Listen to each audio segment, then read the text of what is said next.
وَلَئِنْ أَذَقْنَاهُ نَعْمَاءَ بَعْدَ ضَرَّاءَ مَسَّتْهُ لَيَقُولَنَّ ذَهَبَ السَّيِّئَاتُ عَنِّي إِنَّهُ لَفَرِحٌ فَخُورٌ إِلَّا الَّذِينَ صَبَرُوا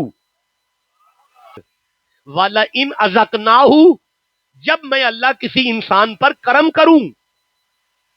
جب میں اللہ کسی انسان پر رحمت کروں، جب میں اللہ کسی انسان پر اپنا فضل کروں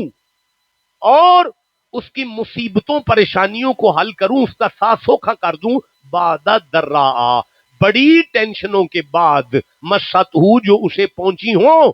بڑی مصیبتوں کے بعد اگر میں کسی کے لیے آسانی کا معاملہ کر دوں، لیقولن وہ ضرور کہے گا ذہب السیئات عنی ٹینشن ختم ہو گئی، اب میں آسانی میں ہوں، نو پرابلم نو ٹینشن۔ لیکن مولا پھر فرمایا لیقولن ذہب السیئات عنی انہ